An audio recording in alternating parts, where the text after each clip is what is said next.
BFM Business et la Tribune présentent l'entretien HEC. Edwige Chevrillon et Lucie Robquin. Bienvenue dans l'entretien HEC. On est ensemble avec la Tribune, avec HEC bien sûr et le cabinet de stratégie Bain. Vous savez, on est ensemble pendant une demi-heure avec ma consoeur Lucie Robquin que je salue. Bonjour Lucie. Edwige. Merci d'être avec nous. On fait passer notre entretien à une personnalité. Aujourd'hui, c'est le directeur général exécutif du groupe Rocher. Bonjour Jean-David Schwartz. Bonjour Edwige, bonjour Lucie. Bonjour Jean-David Schwartz. Yves Rocher, c'est une entreprise à mission depuis 2019, la première d'envergure internationale. Vous affichez un chiffre d'affaires de 2,4 milliards d'euros. Vous employez environ 16 000 salariés dans le monde. Vous êtes d'ailleurs présent dans plus d'une centaine de pays. Nous sommes donc ici pour une interview que vous pouvez retrouver, je le rappelle, sur le site de BFM Business et le site de la Tribune. Alors, merci d'avoir accepté rapidement. Mode d'emploi, vous savez, il y a 4 parties. Partie actu, il y a le brief de Bain, notre partenaire. Il y a les questions d'actualité business. Et puis, il y a bien sûr le fameux micro-trottoir. D'abord, une question juste comme ça. Quel est le rôle aujourd'hui de Brice Rocher ? Alors Brice Rocher est le président du groupe Rocher. Suite à la dissociation de fonctions qu'il y a eu en juin 2023, il était PDG, il est devenu président et effectivement j'occupe le rôle aujourd'hui de directeur général exécutif. Alors, les questions d'actu maintenant. L'entretien HEC avec la Tribune sur BFM Business. Jean-David Schwartz, la question qu'on se pose, c'est que la guerre initiée par Donald Trump, évidemment, a complètement bousculé le commerce mondial, la mondialisation. Quel impact ça a sur vous, sur votre secteur? Surtout que vous aviez affiché la volonté, en tous les cas, je crois que c'était l'année dernière, de vous renforcer aux États-Unis. Est-ce que ça modifie votre stratégie dans un sens ou dans l'autre? Oui, tout à fait, c'est un point majeur dans l'économie en général du groupe Rocher, à deux aspects. Un, plutôt mineur sur la partie droit de douane, parce qu'effectivement, aujourd'hui, on est peu exposé aux États-Unis. On a une société aux États-Unis de marque, Arbonne, mais qui opère surtout aux États-Unis, donc finalement les droits de douane ne sont pas tellement majeurs pour eux, on va dire. Et puis le reste des marques sont pas très présentes aux États-Unis. Donc c'est la force aussi du groupe d'avoir cette complémentarité entre différentes marques qui permet ça. L'autre sujet plus majeur et plutôt à moyen long terme, c'est potentiellement le risque récessif des économies, notamment en Europe. Oui, on va y revenir, mais juste sur les États-Unis. Est-ce que vous voulez quand même vous renforcer aux États-Unis? Alors, via notre marque Arbonne. C'est tout? Oui, via notre marque Arbonne principalement. Yves Rocher est un petit peu présent, mais vraiment notre fer de lance sur place, c'est notre marque Arbonne californienne qu'on a acquis en 2018. Vous aviez l'ambition de développer Yves Rocher aux États-Unis, donc c'est peut-être un léger retrait par rapport à la politique commerciale. Oui, c'est-à-dire que pour l'instant, le contexte actuel n'est pas forcément le plus favorable. Donc, l'idée, c'est de s'adapter, s'ajuster et de plutôt capitaliser sur une marque Arbonne aux États-Unis. Alors aujourd'hui, les valeurs du luxe sont malmenées en bourse. Cela vaut aussi pour certaines valeurs cosmétiques. On sait que les marchés européens et américains sont saturés. La Chine se replie sur elle-même. Quels sont pour vous les relais de croissance aujourd'hui? Alors, on a deux relais de croissance majeurs. Le premier, il est géographique.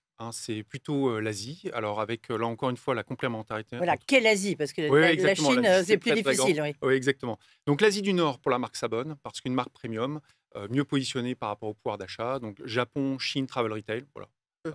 Et puis, l'Asie du Sud, marque pour Yves Rocher, marque plus accessible. Donc là, Thaïlande, Vietnam, Indonésie, là, j'en rentre. Donc, un beau potentiel parce que ce sont des marchés qui restent en croissance, beaucoup plus qu'en Europe. Et donc, ça reste un potentiel de croissance important. Vous développez des magasins dans ces pays-là? On va développer des magasins dans ces régions, tout à fait. Donc, Sabonne a un modèle retail, e-commerce, tout à fait en ligne avec celui d'Yves Rocher, au Japon, comme je l'ai indiqué. On va ouvrir 150 boutiques dans les 4 prochaines années sur toute cette zone, parce que l'Asie, comme vous l'avez dit, c'est très, très grand. Donc, l'objectif, c'est de se séparer selon les marques et puis de se focaliser. Justement, peut-être préciser le groupe Rocher, parce que maintenant, c'est plus Yves Rocher, c'est le groupe Rocher. Ouais. Vous avez 4 marques, c'est ça? Oui, on a 4 marques. Alors, on a plus de marques à date, mais effectivement, on a décidé d'un changement. Oui, dans la cosmétique. On reviendra ensuite sur, évidemment, le changement stratégique que Exactement. vous avez opéré. Donc, dans la cosmétique, effectivement, donc Yves Rocher, marque emblématique patrimoniale française. Arbonne, j'en ai parlé, marque américaine. Sabonne, marque très présente en Asie. Et puis, Dr Pierrico, qui est notre petite pépite qu'on va probablement relancer dans les prochaines années. Alors, on voit bien, je reviens toujours sur les impacts de cette guerre tarifaire, que l'Europe, la France notamment, voient leur croissance un peu ralentir, pour ne pas dire en berne. Est-ce que vous observez déjà une contraction, vous, de votre marché et l'impact que ça peut avoir? Alors, on observe une contraction du marché de la beauté, notamment beauté retail en France. Le marché est en négatif depuis le début de l'année, moins 5%. C'est pas arrivé depuis des années et des années. Donc, alors que le marché de la beauté, historiquement, est un marché voilà, qui a une petite croissance régulière, 2 à 3% par an. Donc, on voit que c'est marqué. Je ne sais pas si c'est lié directement à la guerre tarifaire américaine. Très certainement beaucoup plus lié à l'inquiétude des ménages, des Français qui consomment Ouais. moins. Qui épargne. On voit Qui bien sur le épargne. taux d'épargne. Exactement, qui épargnent. Et donc, parce qu'aujourd'hui, on constate que les salaires sont toujours là, l'inflation a baissé. Donc, c'est vraiment une crise de confiance. Et effectivement, le marché de la beauté subit aussi les contre-coups de ça. Avec des croissances aussi d'acteurs, des nouveaux acteurs en entrant, Ouais. qui sont Des nouvelles positionnés, marques. des nouvelles marques, qui sont effectivement plus agressifs sur les prix et qui aujourd'hui sont celles qui font un petit peu de croissance. Alors on le sait, les Français sont de plus en plus inquiets de la composition de leurs produits cosmétiques. Ils s'inquiètent notamment de la présence des polluants éternels, ces Oui, fameux PFAS. ouais, Le Parlement va interdire les ouais, PFAS dans les produits ouais, cosmétiques à compter du 1er janvier ouais, 2026. La France est précurseuse, ouais, elle agit avant l'Europe. ouais. Est-ce que c'est une bonne mesure? C'est une très bonne mesure et nous sommes prêts. Donc, nous n'avons plus de PFAS, ça fait quelque temps déjà, dans nos produits. C'est une très bonne mesure parce qu'effectivement, à la fois pour la sécurité du consommateur, pour l'enjeu environnemental aussi. Donc, nous soutenons tout à fait cette mesure. Vous sous-entendez que de nombreux produits cosmétiques aujourd'hui sont dangereux pour les consommateurs? Il n'y en a plus aujourd'hui. Je pense que la plupart de l'industrie cosmétique, je ne connais pas les formules de tous nos concurrents, mais globalement, il n'y a plus beaucoup ou pratiquement plus de cosméticiens, en tout cas en France, qui utilisent ces matières premières. Et Jean-David Schwartz, dans le cadre, pour poursuivre la question de Lucie, dans le cadre de la loi agricole, la France vient de réautoriser l'utilisation de certains pesticides. Ouais. Vous, en Bretagne, à la Gacilly, vous exploitez, je crois, c'est 110 hectares. Oui, En plus, vous avez un modèle intégré. oui. Vous en direz peut-être un peu plus, ou c'est peut-être l'occasion. C'est une nécessité pour les agriculteurs, notamment bretons, ou est-ce que pour vous, c'est peut-être qu'on va trop vite, là encore? Alors nous, depuis l'origine, en fait, il y a un parti pris qui a été de cultiver nos champs en agroécologie, avec des systèmes de permaculture, notamment des couverts végétaux, qui font notre particularité, notre singularité, dont on est très fiers. Donc, au-delà de la force que ça nous confère, justement, dans le modèle intégré, on est aussi une position d'influenceur par rapport à ça. On accueille des thésards, on accueille aussi des scientifiques pour nous aider à co-construire ces démarches-là. Donc, nous, on croit à cette agriculture-là et on la promeut du mieux possible. Mais vous comprenez la colère des agriculteurs qui aujourd'hui réclament le rétablissement de certains pesticides? Alors, je ne rentrerai pas dans le débat des pesticides parce que je ne suis pas moi-même agriculteur, donc je n'ai pas toutes les techniques en tête. Je comprends que la législation doit évoluer. Après, c'est une question de rythme. C'est une question de rythme, de comment le monde peut s'adapter à ce sujet, mais à plein d'autres aussi. Il y a eu plein de sujets sur la CSRD, sur le devoir de vigilance, sur lequel on pourrait revenir si vous voulez. Mais tous ces sujets-là doivent avancer à un rythme acceptable pour tout le monde. Je disais que vous avez un modèle intégré. C'est Ouais. peut-être juste comme ça fera le lien avec les questions business et le brief de Bain. Est-ce que vous pouvez nous expliquer qu'est-ce que vous appelez votre modèle intégré et est-ce qu'il peut résister à une expansion internationale? Parce qu'on l'a bien vu, vous avez quand même des visées importantes. Oui. Alors, ce modèle intégré, il repose en une phrase, de la plante à la peau, voulu par M. Yves Rocher depuis le départ. Donc, ça dit ce que ça dit, de la plante à la peau. Nous À la cultivons... peau, alors attention, pas POT, PEAU. Oui, Il faut le PEAU. préciser. À la peau, PEAU. Donc, ça part de nos champs effectivement cultivés en agroécologie en Bretagne, à la fabrication, en passant par les laboratoires, et puis aussi la distribution des produits. Donc, on est en contact avec le client de façon directe dans l'ensemble des pays. Donc, ce modèle intégré, c'est toute la chaîne de valeur, en fait, qui nous confère plusieurs avantages. Le premier, c'est évidemment la maîtrise de nos coûts, la maîtrise des marges. Ça, c'est un point très important. Le deuxième, c'est toute la capacité d'innovation. Parce qu'on est capable d'innover à la fois dans les cultures, comme je l'ai indiqué, dans la science formulatoire, dans les packaging, dans la distribution, l'IA maintenant sur la distribution des produits, etc. Et puis, le dernier point, ça permet aussi une traçabilité, une sécurité pour le consommateur, parce qu'on maîtrise toute la chaîne de valeur. Est-ce que ça résiste à la mondialisation, à une expansion internationale, enfin, un changement de taille? Oui, tout à fait, parce que on l'explique d'ailleurs, même quand on est à l'étranger, nos consommateurs en Asie ou en Amérique du Sud, on leur explique ce concept qui est très porteur. Donc ça leur parle de la plante à la peau, qui permet, encore une fois, pour eux de comprendre notre modèle avec cette sécurité de cette marque française qui représente toutes ces valeurs. Alors, Jean-David Schwartz, nous vous proposons de poursuivre cet entretien HEC avec le brief de Bain Ouais. Company. Mmh. Nous avons la joie d'accueillir Marc-André Camel, senior partner de Bain, en charge du pôle de compétences retail. L'entretien HEC avec la tribune sur BFM Business. Nous poursuivons cet entretien avec le brief de Bain Company. Nous avons la joie d'accueillir Marc-André Camel, senior partner de Bain, en charge du pôle de compétences. La parole est à vous. Merci Lucie. Bonjour Jean-David Schwartz. Bonjour. Vous avez pris la direction exécutive du groupe Rocher à l'été 2023, à un moment charnière pour cette entreprise familiale emblématique. Avec votre modèle intégré rare dans l'industrie, de la plante à la peau dont vous parliez, c'est-à-dire de la culture des plantes en Bretagne jusqu'à la distribution dans vos boutiques, en passant par l'innovation et la production, mais aussi avec votre statut d'entreprise à mission, vous portez une vision assez singulière de la beauté responsable. Oui. Alors depuis quelques temps, vous avez pris vos fonctions et vous avez mené avec succès la première phase de votre feuille de route stratégique. Un redressement financier qui a été rapide, profond, une croissance de votre chiffre d'affaires de 2,4% en 2024 et surtout une croissance de votre EBITDA en 18 mois de 25%. Et donc ça vous met dans une très bonne position pour la deuxième phase de votre feuille de route stratégique. Vous voulez concentrer le groupe autour de ces modèles historiques de la beauté et du bien-être naturel, avec 4 marques dont vous parliez tout à l'heure, Yves Rocher, Arbonne, Sabonne et Dr Pierrico. Mais cette vision doit aujourd'hui faire face à 3 enjeux majeurs. Un, c'est la bataille du positionnement. Votre marché se polarise. D'un côté, il y a les géants historiques, surtout des grandes marques de très grands groupes. Et de l'autre côté, il y a des challengers agiles qui sont très connectés et qui séduisent une clientèle plus jeune. Et la question est donc, dans cette bataille concurrentielle qui s'intensifie, comment faire évoluer vos marques sans renier leur ADN. Deuxième enjeu, c'est l'accélération digitale. Aujourd'hui, vos canaux de vente historiques, les boutiques, la vente directe, la vente par correspondance représentent toujours 80% de votre chiffre d'affaires. Et le digital, c'est environ 10%, alors que certains de vos concurrents en sont à 50% de vente en ligne. À l'heure où l'intelligence artificielle prend son essor et risque de changer le modèle des distributeurs, comment en fait accélérer, trouver un modèle omnicanal plus puissant où l'IA, mais aussi les plateformes, les marketplaces permettent des leviers de croissance. Et le troisième enjeu, c'est l'expansion internationale. L'Europe, c'est toujours 60% de vos ventes. Mais c'est en fait l'Asie et l'Amérique où la croissance s'emballe, elle est à peu près 2 fois supérieure à celle de la France. Et donc la question, c'est comment aller chercher ces relais dynamiques de croissance tout en s'adaptant aux spécificités et aux besoins des marchés locaux. Et donc ma question est assez directe. Comment hiérarchisez-vous ces 3 fronts? On a parlé du positionnement des marques, du digital, de l'international, qui sont tous consommateurs de ressources. Et comment faire pour conjuguer la croissance, l'impact positif et la fidélité à la mission du groupe Rocher? Et on reviendra sur toutes ces questions dans la partie business, parce que vous avez introduit toutes nos questions finalement. Donc là, vous avez 30 secondes pour répondre. OK.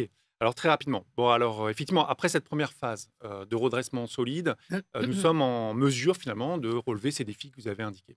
Le premier jeu, c'est le plus stratégique, le positionnement. Mais comme vous l'avez dit, c'est un enjeu...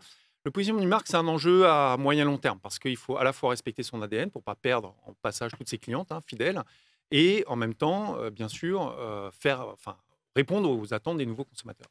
Alors, prenons l'exemple d'Yves Rocher en France, parce que c'est surtout ça le sujet, je pense, dans l'idée de votre question. On a un positionnement historique, expertise botanique, engagement environnementaux. Sur ce deuxième pilier, on est connu, reconnu.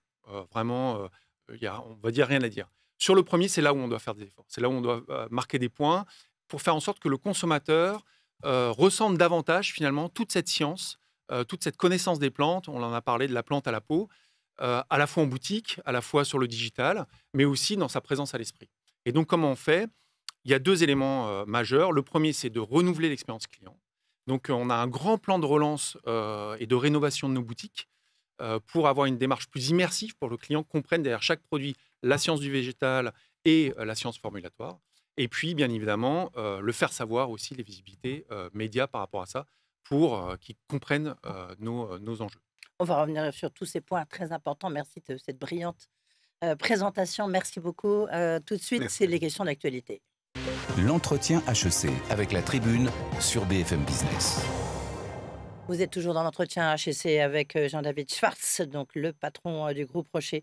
On va partir sur le campus Ok. HEC. La question a été posée des étudiants. C'est quoi le groupe Rocher pour vous? Qu'est-ce que ça vous inspire? Leur réponse. Lorsque vous regardez la composition de ces produits, du coup, vous pouvez voir qu'il y a beaucoup d'ingrédients naturels en grande majorité. Est-ce que c'est un élément que vous prenez en compte quand vous achetez des produits cosmétiques? Et moi personnellement, vu que je m'y connais pas trop, je fais plus confiance à la marque. Moi, je regarde absolument, pas que pour ma peau, parce que évidemment c'est meilleur pour la peau quand il n'y a pas de produits chimiques, mais aussi pour l'environnement. Oui, c'est vrai que c'est quelque chose que je regarde complètement avec les applications auxquelles on a accès aujourd'hui, on peut le vérifier. Si je vous dis Yves Rocher, Arbonne, Sabon ou encore Dr Pierre Rico, savez-vous quel groupe réunit ces 4 marques? Non. Pas du tout. Non. Non. Du coup, c'est le groupe Rocher, qui est un groupe familial fondé en 1959 par Yves Rocher avec 99,16% d'actionnariat familial. Est-ce que vous pensez qu'un modèle familial permet une meilleure cohérence sur le long terme? Je pense que vouloir garder son capital fermé à tout prix n'est pas forcément une bonne stratégie. Si on a besoin par exemple de nouveaux fonds, il faut savoir s'ouvrir à de nouveaux actionnaires. Non, je pense pas que ce soit un facteur déterminant. Parce que, justement, on peut être habitué à une certaine forme de travail si c'est toujours la même famille. Et peut-être ça peut brider l'innovation dans un certain sens. C'était le premier groupe international à adopter le statut d'entreprise à mission en 2019. Est-ce que vous connaissez la définition? Alors on a fait un petit peu de droit des sociétés, je crois. Donc oui, une entreprise à mission se dote d'autre chose que son objet social et poursuit d'autres objectifs. C'est pas quand une entreprise s'engage à respecter les éléments environnementaux, sociaux et de gouvernance. Aux États-Unis, en tout cas, c'était obligatoire pour les entreprises de devoir maximiser leurs profits. Et elles pouvaient être suivies en justice si elles ne le faisaient pas. Par exemple, c'était le cas pour Ford. Le groupe est particulièrement engagé pour la nature et l'environnement et cela se retranscrit dans tous leurs actes au sein de l'entreprise. Est-ce qu'un engagement fort pour l'écologie est l'un de vos critères lorsque vous recherchez une entreprise à intégrer? Oui, bien sûr, là, actuellement, avec ce qui se passe, j'ai l'impression que toutes les personnes autour de moi sont conscientes des enjeux environnementaux, donc c'est un critère absolument. Oui, c'est quelque chose que je regarde, ne serait-ce que parce qu'aujourd'hui ça définit l'action de l'entreprise à long terme et que je pense qu'il n'y a pas de futur pour une entreprise qui ne va pas agir dans ces domaines-là. Oui, mais c'est quand même souvent du greenwashing, du coup, même si elle peut afficher, sans se préoccuper, c'est pas toujours un facteur parce qu'au final, souvent ça peut être juste du marketing. Le groupe a été le premier acteur cosmétique à signer le pacte sur l'IA pour une intelligence artificielle éthique et responsable. Est-ce que vous avez plutôt tendance à vous méfier de l'IA ou à y voir les opportunités qu'elle offre? Dans mon usage personnel, je dirais que j'en suis pas énormément méfiante parce que c'est un énorme outil. Je pense que l'enjeu va être autour de l'IA, c'est la réglementation et la rapidité à laquelle les lois vont s'adapter à une technologie qui est quand même beaucoup plus rapide que notre modèle législatif. Si vous aviez Jean-David Schwartz en face de vous, le CEO du groupe Rocher, quelles questions aimeriez-vous lui poser? Bonjour Monsieur Schwartz. En tant qu'entreprise à mission, comment est-ce que vous comptez concilier la régulation de la technologie avec la mise en place de l'IA au sein de votre groupe? Merci beaucoup. Voilà, c'était le micro-trottoir réalisé par Harmonie Daily et Lohan Gilbert. Une réponse, sachant qu'on va revenir sur l'intelligence artificielle, évidemment, parce que là encore, c'est un de vos focus dans votre nouveau plan stratégie. Oui, on est bien parce que sur l'IA, on a vraiment développé une belle pratique, encadrée à la fois éthiquement, on a un board de compliance par rapport à ça, sur les données personnelles notamment, tout en, évidemment, progressant sur les enjeux qu'attendent les consommateurs. Donc, il faut être au rendez-vous. Donc, on essaie bien de cumuler les deux. On va voir ça dans un instant. Tout de suite, place aux questions business. L'entretien HEC avec la tribune sur BFM Business. Jean-David Schwartz, vous avez annoncé un deuxième plan stratégique après une restructuration financière pour redresser le groupe. Votre objectif, c'est de vous recentrer sur vos 4 marques. Nous en avons parlé à l'instant. Yves Rocher, Arbonne, Sabon et Dr Pierre Ricard. Vous prévoyez 100 millions d'investissements additionnels sur 4 ans. C'est 50% de plus que prévu. Qu'allez-vous faire de tous ces millions? Alors, c'est une très bonne question. On va les répartir sur 4 ans. Donc, on ne va pas tout dépenser la première année. L'idée, il y a 3 enjeux majeurs. Le premier, c'est sur la R&D. On est une marque, il y a un groupe, on vend des produits. L'idée, c'est d'investir sur les produits, bien évidemment. Ça, c'est le premier sujet. Ça veut dire sur l'innovation, ça veut dire sur la communication scientifique, les claims, les promesses, etc. Le deuxième sujet, j'en ai parlé tout à l'heure, c'est le retail. La rénovation et l'ouverture de retail, qui va concentrer pas loin de la moitié en fait, des investissements de ces 100 millions, à la fois en Europe, mais aussi en Asie. Donc, c'est de l'ouverture en Asie, mais aussi de la rénovation, là où on est en Europe. Y compris en France? Des ouvertures de magasins en France? Alors, en France, on ne va pas ouvrir de magasins parce qu'on a déjà un maillage très puissant, 650 magasins. L'idée sera plutôt de la rénovation pour avoir cette expérience client plus immersive, comme je le disais, sur l'expertise botanique. Et puis le dernier sujet, c'est la visibilité. Donc faire savoir notre savoir-faire quelque part, pour avoir cette présence à l'esprit, et puis pour transmettre que, encore une fois, que nos clients, le consommateur, comprennent, ressentent derrière chaque produit cette science du végétal, du vivant et également formulatoire. C'est un peu le retour du groupe Rocher, non, qui a quand même connu quelques difficultés récemment. Est-ce que c'est un peu le grand retour? Oui, alors je ne sais pas si c'est le grand retour, mais ce qu'on peut dire, c'est qu'effectivement, on a eu une sortie de Covid compliquée parce qu'on a un modèle retailer, hein, nos boutiques étaient fermées alors que nos concurrents ne l'étaient pas. Mais effectivement, on est d'aplomb. On est capable maintenant de réinvestir 100 millions sur les 4 prochaines années, autofinancés. Donc, c'est un signe très positif aussi pour les collaborateurs de pouvoir avoir cette perspective. Alors, dans le cadre de ce plan stratégique, vous avez enclenché la cession des marques qu'on connaît aussi beaucoup, Oui, comme Petit Bateau ou Stanhome qu'on connaît moins. oui. Vous en êtes où du processus? Vous avez reçu des marques d'intérêt? Vous êtes sur le point de signer? Vous avez déjà votre BIC sur la table? Oui, tout à fait. Alors, il y a plusieurs marques et plusieurs pays, donc et tout s'enchaîne au fur et à mesure. Petit Bateau. Voilà, Petit Bateau, c'est la question. Petit Bateau, on a reçu beaucoup de marques d'intérêt, on a reçu des offres déjà. Et donc là, on est dans la phase compétition finale, on va dire, entre quelques finalistes. C'est qui les finalistes, on peut le savoir? Non, je ne vous dirai pas Non, mais c'est des aujourd'hui. financiers, c'est des groupes Alors, il y a de tous les industriels. profils. Il y a Ouais. des stratégiques, il y a des financiers, il y a des Français, il y a des étrangers. Vous en avez combien? Vous en Euh, avez sélectionné combien? je ne vous dirai pas ça non plus. Mais globalement, Enfin, pas grand-chose, hein, Lucie. C'est Oui. rude. Oui.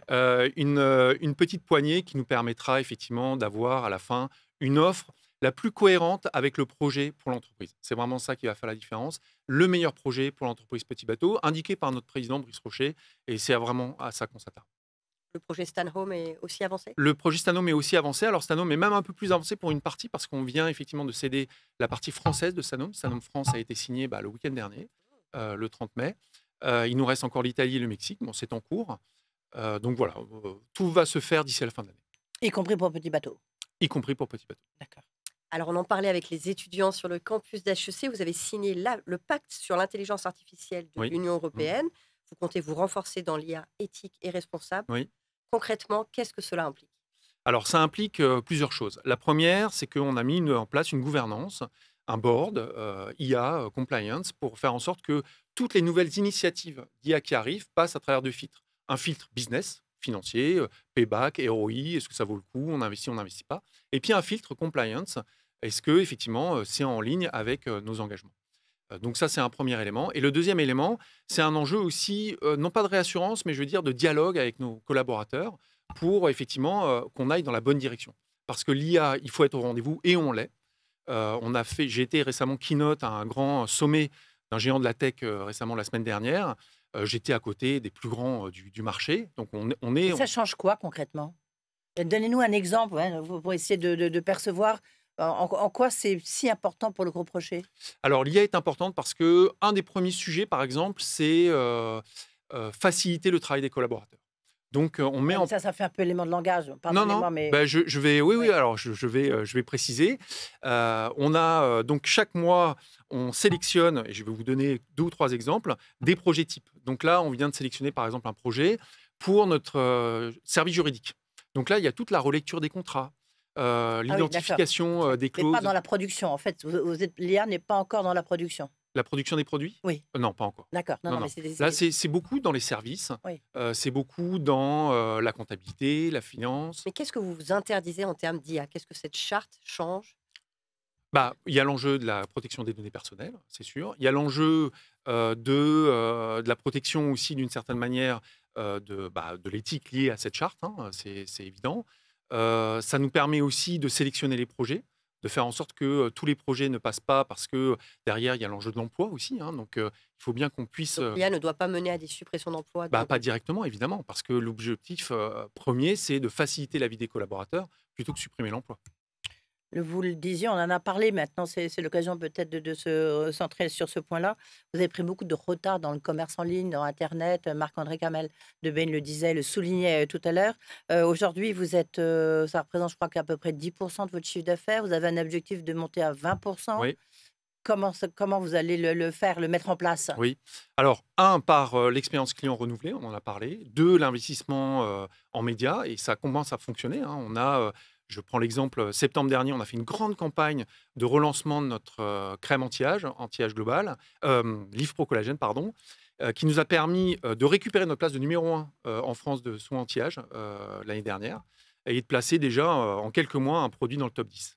Donc, l'investissement qu'on va faire dans l'expérience client, l'investissement qu'on va faire dans la visibilité va nous permettre de progresser en e-commerce. Maintenant, je vais revenir juste une seconde sur les 10%. On veut monter à 20%, pas 50% comme nos concurrents, parce qu'en France, notre maillage retail, dont on est très fiers, 650 boutiques, au plus près de nos clientes, via nos conseillères, via nos partenaires franchisés. Quand vous êtes à Aubernais, à Saintes, à Issoire, à Sarlat, vous n'avez pas besoin d'envoyer autant de colis que les autres. Et c'est très, très bien. On en est très fiers. C'est très bien pour une question environnementale aussi. Donc, c'est un mix. Il n'y a pas de chiffre magique en se disant 30%, 40%, c'est mieux que 20%. Et vous ne supprimerez pas de magasins en France Non. dans les années qui viennent? Non, on ne supprimera pas de magasins. On en transférera liés au commerce, en fait, pour être sûr qu'on est dans les bons centres-villes, on est dans les bons centres périphériques, mais on ne va pas supprimer de magasins. Est-ce que dans cette stratégie, est-ce que le groupe Rocher, Yves Rocher, vos marques, vous voulez rester une marque populaire ou au contraire peut-être devenir une marque premium parce que la valorisation elle est meilleure, c'est clair? Non, vraiment, l'objectif n'est pas de premiumiser la marque Yves Rocher. Ce n'est pas son rôle. C'est encore une fois dans la complémentarité de notre portefeuille. C'est un rôle dévolu à Arbonne et à Sabonne. Et on est très content avec ça. Yves Rocher restera une marque populaire, accessible à la fois en termes de rapport qualité-prix, mais aussi en termes physiques. J'en ai parlé de notre maillage retail. Jean-David Schwartz, on arrive au terme de cet entretien HEC, c'était mais il court. reste quand même une question pour conclure. L'entretien HEC avec la Tribune sur BFM Business. Jean-David Schwartz, nous l'avons évoqué tout à l'heure, Yves Rocher, c'est une entreprise familiale. Est-ce qu'il est plus compliqué de travailler dans une entreprise familiale quand on n'est pas soi-même membre de la famille? Non, c'est pas du tout compliqué parce qu'au final, être une entreprise familiale, ça apporte beaucoup à l'ensemble des collaborateurs, dont moi, le premier, parce que ça permet de travailler dans le temps long, principalement. Et vraiment, être un CEO d'une boîte familiale, ça apporte beaucoup d'avantages parce qu'on peut travailler dans le temps long, je l'ai dit. On peut se reposer sur un actionnaire qui est là au soutien. Il va investir 100 millions d'euros dans les prochaines années. Oui, mais on n'a jamais le dernier mot, parce que lorsqu'on regarde le conseil d'administration, même si vous venez de faire rentrer de 2 administrateurs indépendants, c'est Rocher, vous voyez? Il y a une gouvernance qui est assez équilibrée aujourd'hui entre des familiaux et des administrateurs externes. Donc 5 familiaux, 4 administrateurs externes, qui nous permet d'avoir une gouvernance à la fois solide et transparente. Non, vraiment, sincèrement, et d'ailleurs, l'ensemble de nos collaborateurs sont très attachés à ça. C'est aussi une des raisons d'y croire et de leur engagement de participer à une aventure familiale. Ouais. La culture familiale, c'était mentionné dans le micro-trottoir par les étudiants d'HEC. La culture familiale, elle reste très forte, ou il y a un moment où il faut changer un tout petit peu de dimension? Non, elle reste très forte et encore une fois, c'est intéressant pour le devenir de l'entreprise. Maintenant, il y a aussi un enjeu de faire entrer des profils pour rester dans la compétition. Dans un monde très ouvert, des nouveaux profils qui nous vont permettre d'enrichir finalement la proposition qu'on puisse faire à nos clients. Merci. Merci Jean-David. Merci beaucoup. L'entretien HEC avec la Tribune sur BFM Business.